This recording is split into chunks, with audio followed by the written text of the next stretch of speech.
there's an impeachment ongoing. Yes. And then there is for her to resign. Ang gusto mo resignation. Oh, mag-resign siya. Okay. You know why? Mm.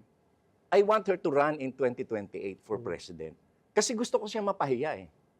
Gusto ko ma-prove na wala siyang boto. Eh pagka kasi na-impeach siya, hindi na siya makakatakbo. Correct. So I cannot prove that wala kang boto. Na-impeach ka lang kasi. Pero I want her to run. Kasi gusto ko talaga siya ipahiya. Gusto ko ipahiya ang mga Duterte.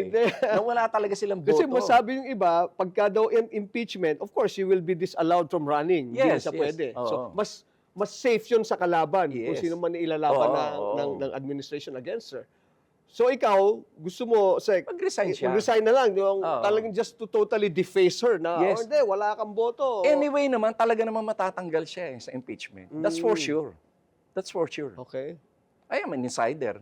I know how things are. And what's happening inside. Yes. Oo. So they're just actually waiting till after the elections, di ba? Tsaka siya Yes, so it could be after the elections or baka magbago ang ihip ng hangin, baka iumpisahan na rin yung impeachment. May nakita kasi ako, I don't know kung kasi minsan di mo na alam kung anong fake news, pero I saw her, she's actually thinking of resigning eh.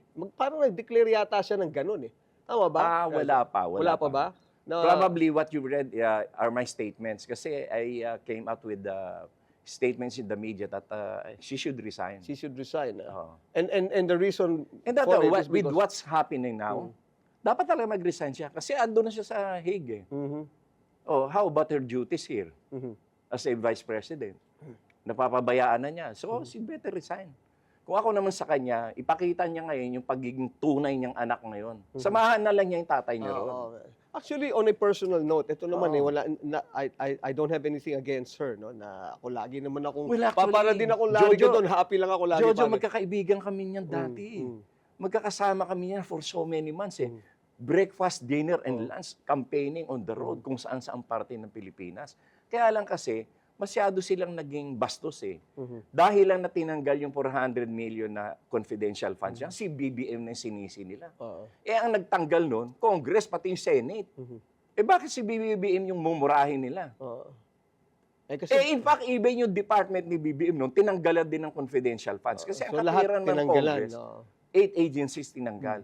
Ang katwiran naman ng Congress nun, wala naman kayong police work, wala kayong police network. Wala kayong intelligence network. Why would you ask for intelligence funds? And not only that, she was asking for 625 million for intelligence funds. So sobrang nagtaka ngayon ng Congress, why would you need that much?